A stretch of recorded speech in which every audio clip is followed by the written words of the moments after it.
Hello and welcome to our YouTube channel जिसका नाम है देव दिशा YTCDD। स्वागत है आपका हमारे इस यूट्यूब चैनल पर जिसका नाम है देव दिशा YTCDD। दोस्तों, जैसा कि आप देख ही रहे हैं कि LT का एग्ज़ाम किस तरह से लोगों का हुआ है, और इस संदर्भ में मैंने 2 वीडियो डाले थे जिसमें बहुत सारी प्रतिक्रियाएं आई थी। कुछ प्रतिक्रियाएं नकारात्मक थी, कुछ सकारात्मक थी। कुछ बहुत समझदार लोग दिखाई दिए मुझे इन कमेंट्स के ज़रिए से। लगा कि ये लोग सिंसियर कैंडिडेट्स हैं, या कुछ ऐसे भी लगे जो बिल्कुल अभी प्राइमरी लेवल पर हैं कंपटीशन के इस एनवायरनमेंट में। तो यद्यपि मैंने कहा था कि मैं अब इन कमेंट्स पर ज़्यादा ध्यान नहीं दूंगा और सिर्फ जो आपके जो पेपर है उसके संदर्भ में ही बात करूंगा, या आगामी जो हमारी प्रतियोगी परीक्षाएं होने वाली हैं शिक्षण से संबंधित, उन्हीं से तैयारी कराने की बात कहूँगा। और मैंने एक वीडियो सैंपल के तौर पर करंट अफेयर्स का भी आपके सामने पोस्ट किया था। तो लेकिन मेरे को कल फिर मैंने कुछ कमेंट्स देखे, तो कुछ कमेंट्स देख के मुझे गुस्सा तो किसी कमेंट पे नहीं आया। मुझे क्यों गुस्सा आएगा? क्योंकि एक इनविजिबल सा एनवायरनमेंट है। आप मुझे नहीं जानते, मैं आपको नहीं जानता। ये एक वर्चुअल क्या हम कहते हैं कम्युनिटी है, वर्चुअल एक दुनिया है जिसमें कि कोई किसी को क्या भी कह दे, ना उसको कुछ फ़र्क पड़ता है, ना दूसरे को भी जिसको उसने कहा है और उसको फ़र्क पड़ता है, और ना ही इन सब बातों में इरिटेट होना चाहिए। और फिर मैं ये महसूस कर रहा हूँ कि जिस तरह से एक तरह से सदमा लगा है आपको LT ग्रेड का जो ये पेपर हुआ था, तो स्वाभाविक सी बात है अगर कोई एक धारा के विपरीत बात करेगा। सभी लोग कह रहे हैं पेपर आउट ऑफ सिलेबस है, पेपर टफ है, पेपर ये है, लेकिन मैंने अपने वीडियो में कहा कि पेपर आउट ऑफ सिलेबस नहीं है। सेकंड वीडियो में मैंने आपको ये भी बताया कि कौन सा पेपर कौन सा क्वेश्चन किस यूनिट से आया। तो ऐसे में नेचुरल सी बात है कि एक जहाँ एक इस तरह का वातावरण बना हुआ है, सभी लोग ये कह रहे हैं कि पेपर बहुत टफ है और पेपर आउट ऑफ सिलेबस है, UKSSC ने खुंदक निकाल ली, UKSSC ये करने वाला है, वो करने वाला है। जहाँ ये सब चारों तरफ की इन तरह की बातों की गूंज हो रही हो, वहाँ आपका जो है मैंने एक विपरीत धारा पकड़ी, और नेचुरल सी बात है आपको उस पर गुस्सा आया भी होगा।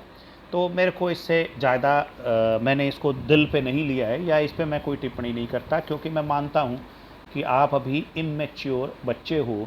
और जो आज मुझे कह रहे हैं कि आप बड़े आए, और कोई कह रहा है कि आप अपनी क्वालिफ़िकेशन दो, कोई कह रहा है कि अरे भैया नशे में हो क्या, कोई कुछ कह रहा है, तो इन सब बातों से खैर मेरे को कोई फ़र्क नहीं पड़ता, क्योंकि मैं जानता हूँ। एक ने तो लिखा है कि एक अकेला यही महान है, बाकी सब पागल है। दूसरे ने लिखा है कि SST का पेपर करके दिखाओ, और तू सॉल्व करता तो तेरे 25 भी नहीं आते, पक्का आयोग का आदमी है। तो इस तरह के कमेंट्स जो है बचकाने से कमेंट्स हैं। अगर आप पढ़ोगे तो आपको एकदम से लगेगा कि हाँ अरे यार कैसी ख़राब बात कर दी, गुस्से वाली बात आपके दिमाग में आएगी। लेकिन मेरे दिमाग में प्यारे बच्चों ऐसी कोई बात नहीं आई। उल्टा मुझे आप लोगों पे तरस आया, और कई लोग तो सबसे ज़्यादा तरस उन लोगों पर आया, बेचारे लोगों पर, जो ये कह रहे हैं कि पेपर दोबारा होना चाहिए। और उससे भी ज़्यादा उन लोगों पर तरस आया, उन बेचारे बच्चों पर तरस आया जो कह रहे हैं कि कोर्ट जाना चाहिए। पता नहीं किन टीचर्स से वो पढ़ते हैं जिन्होंने ये बातें उनके दिमाग में डाल दी, या कौन से यूट्यूबर्स हैं जो ये बातें उनके दिमाग में डाल रहे हैं। प्यारे बच्चों, इन बातों से बच के रहो।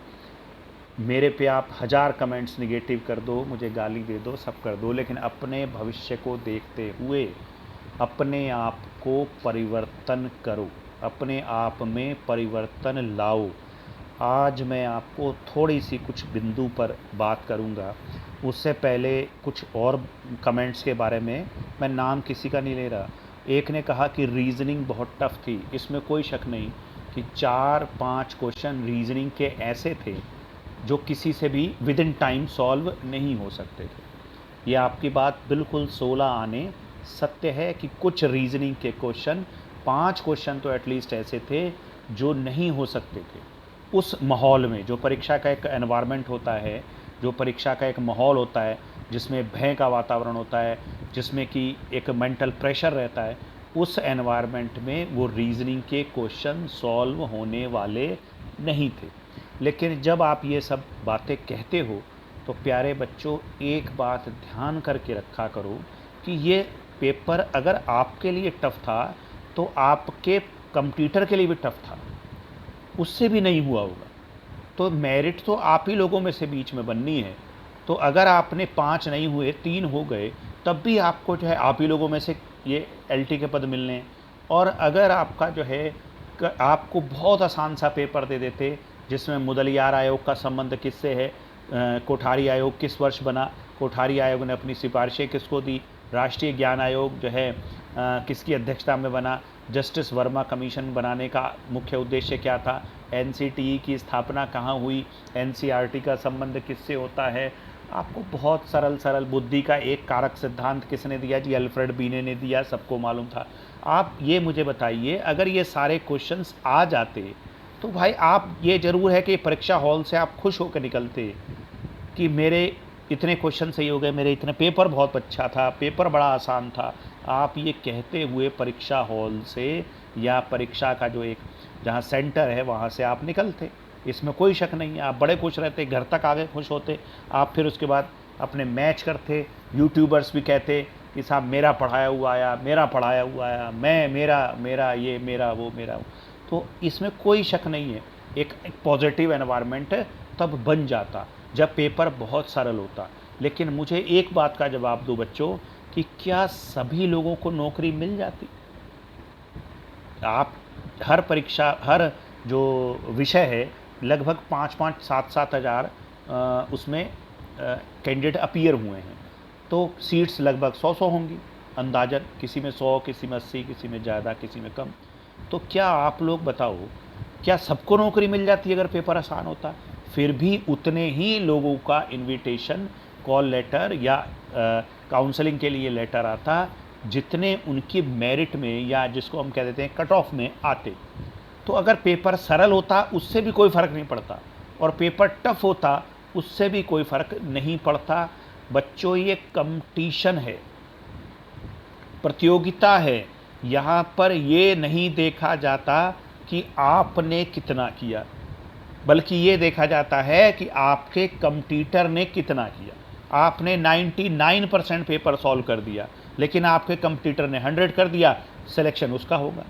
आपने 37 किया, आपके कंप्यूटर ने 35 किया, सिलेक्शन आपका हो। तो यहाँ ये नहीं देखा जाता कि आपको क्या आता है, साथ में ये भी देखा जाता है कि आपके कंप्यूटर को क्या आता है। तो अगर पेपर सरल होता तो आप कर लेते भाई, लेकिन आपका कंप्यूटर भी तो कर लेता। तो बताइए मुझे, किस तरह से आपको फ़ायदा मिलता सरल पेपर आता? तो कोई फ़ायदा नहीं मिलता। आज भी आप लोगों को ये निश्चिंत रहिए, जिन मेरिट जो बनेगी वो आपका जो है कम बनेगी, लो जाएगी 50% तक, क्योंकि एलटी का जो एक काउंसलिंग है बहुत लंबी चलती है, 3-3, 4-4 साल तक चलती है।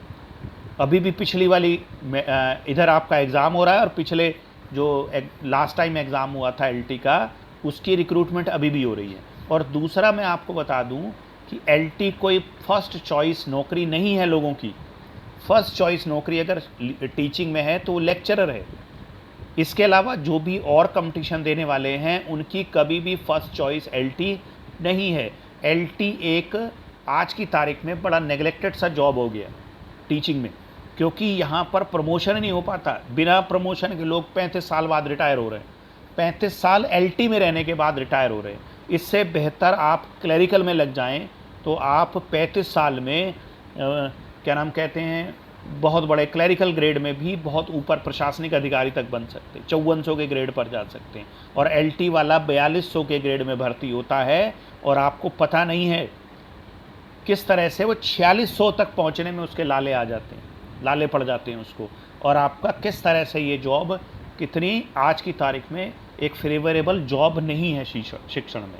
तो हालांकि एक अनएम्प्लॉयड के लिए भाई कहीं भी कुछ भी लग जाए तो उसके लिए ठीक है, तो अब मैं ये जो कह रहा हूँ कि फेवरेबल जॉब नहीं है, मतलब आपका एक प्रेफर करने वाली जॉब नहीं है, इसका मतलब ये है कि जैसे ही कहीं और सिलेक्शन होता है वो LT ग्रेड की नौकरी छोड़ देता है। बच्चों, जो सबसे पहले LT ग्रेड का एग्ज़ाम हुआ था उसमें टॉप 5 में जो बच्चे आए थे LT में, ध्यान से सुनो, LT में जो टॉप 5 बच्चे आए थे वो टॉप 5 बच्चे आज नायब तहसीलदार बन गए वो, और नायब तहसीलदार के बाद आज वो तहसीलदार है और SDM बनने वाले।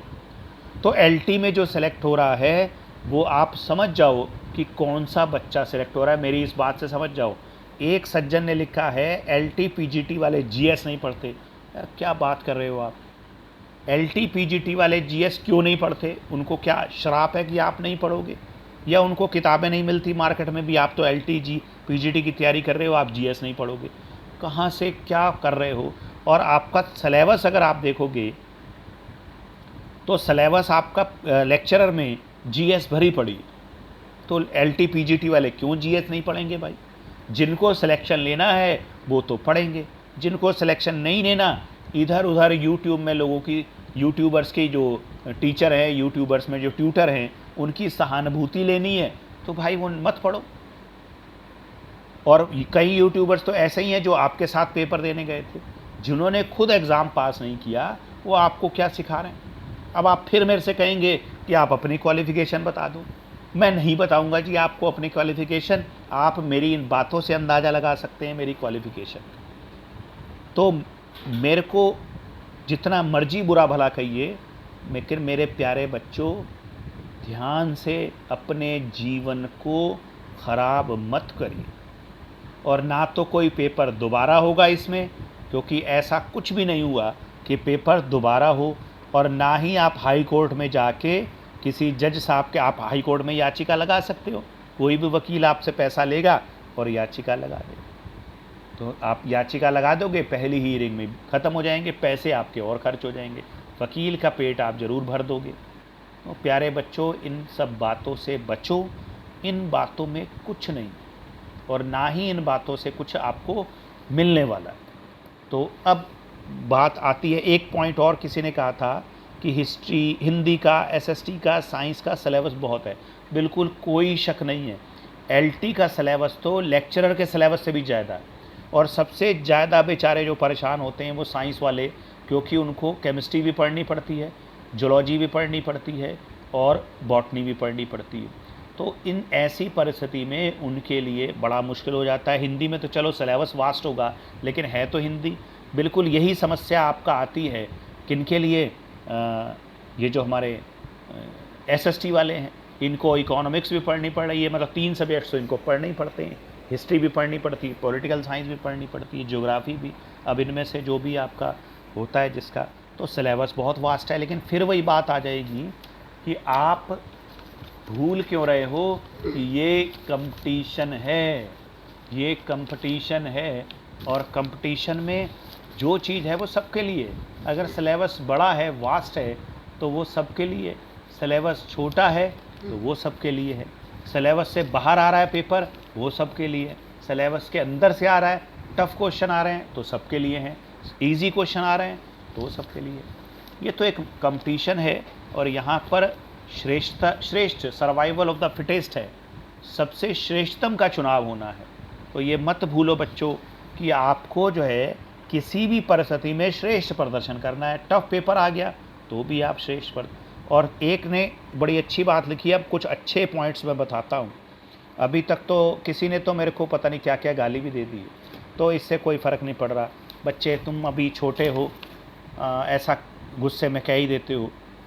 बेटे तुम्हें खुद ही, आप बात थोड़े दिनों बाद जब मेरे वीडियो देखते रहोगे ना, तो आपको खुद को गिलानी होगी कि हमने ऐसा क्यों कहा।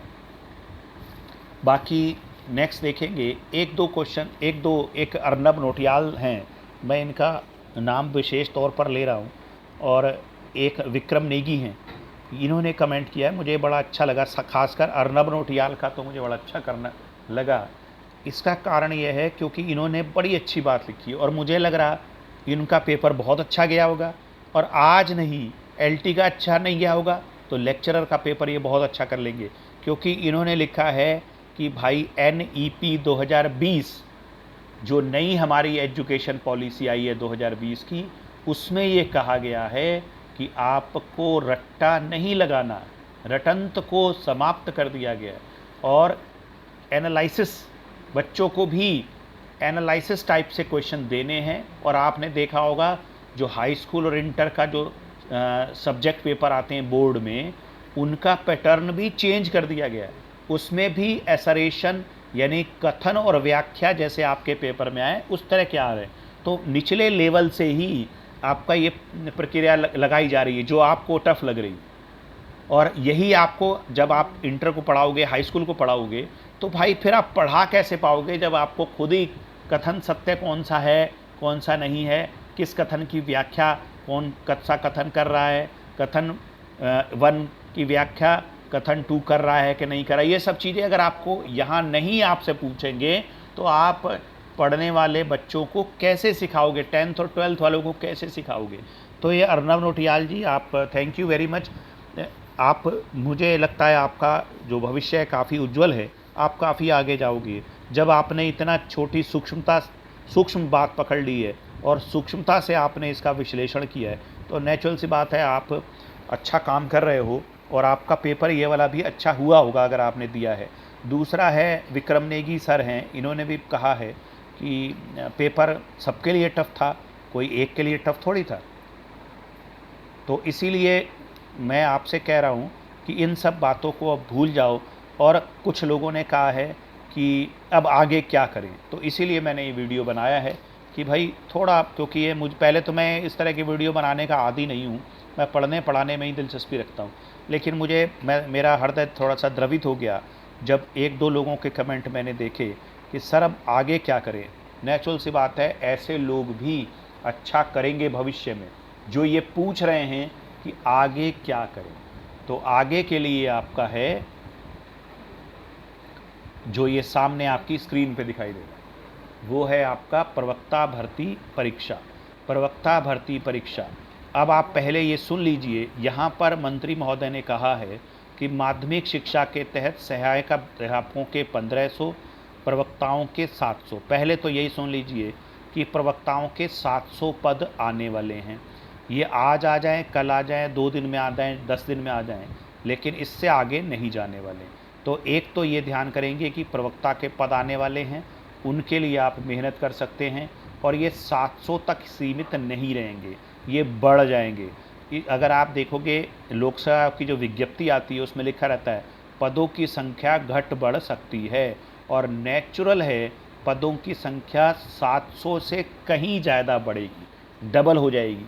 अब आप कहेंगे कि डबल क्यों हो जाएगी, अगली लाइन अगर आप देखोगे लिख रखा है प्रधानाचार्य के 650। तो प्रधानाचार्यों का जो सेवारत अध्यापक हैं, प्रवक्ता हैं, उनका एक टेस्ट होने वाला है, रिटन टेस्ट, और उसमें जो क्वालिफाई करेंगे 650 प्रवक्ता, ध्यान रखेंगे 650 प्रवक्ता वो प्रधानाचार्य बन जाएंगे।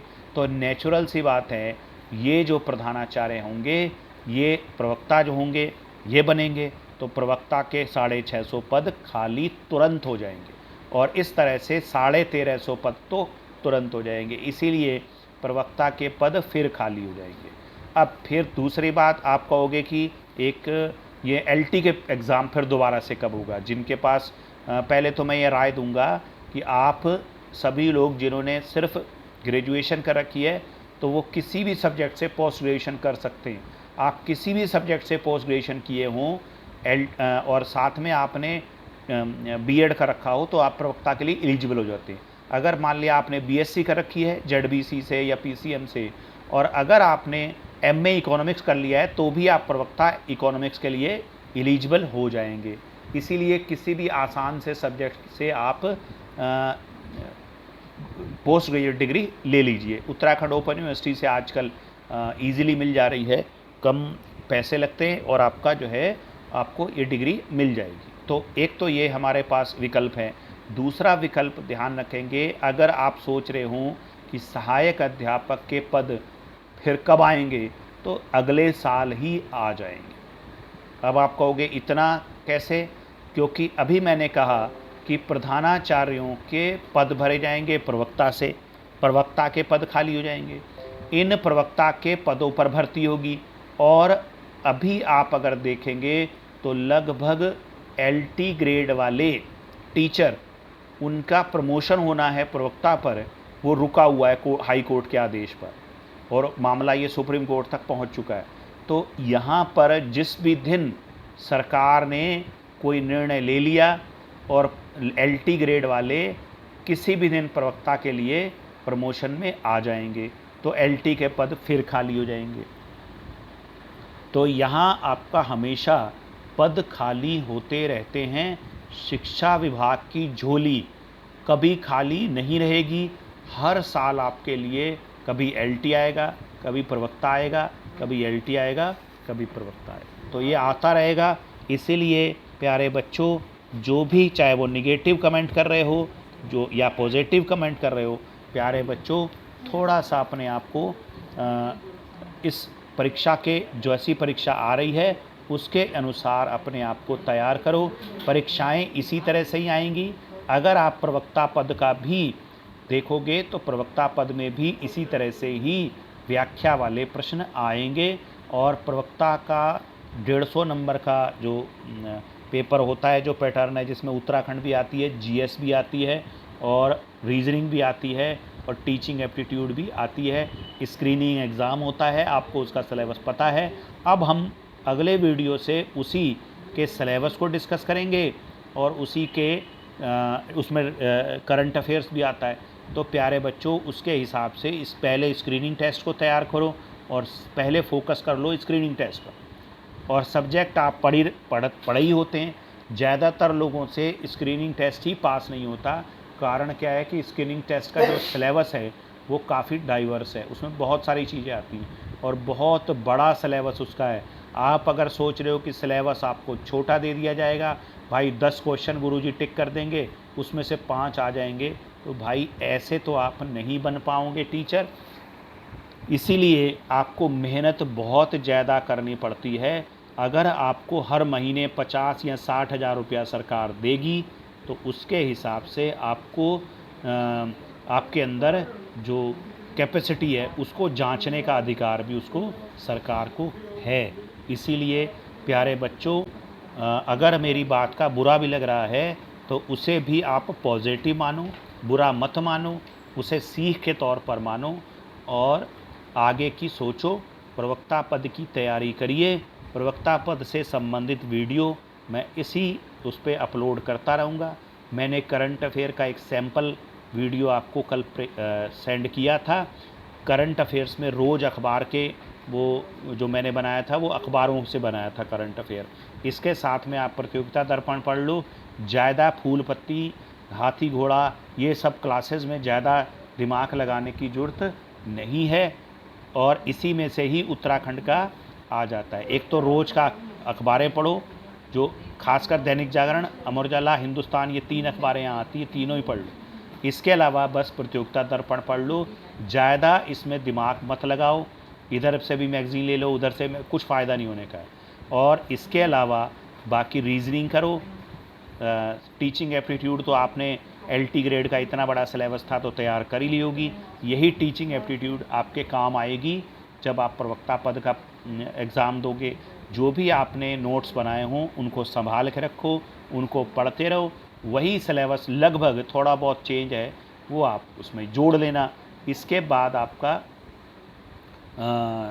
जो राज्य का है, राज्य विशेष के जो प्रश्न आएंगे उनको करने हैं। तो इस तरह, और ख़ासकर GS उसमें आएगा।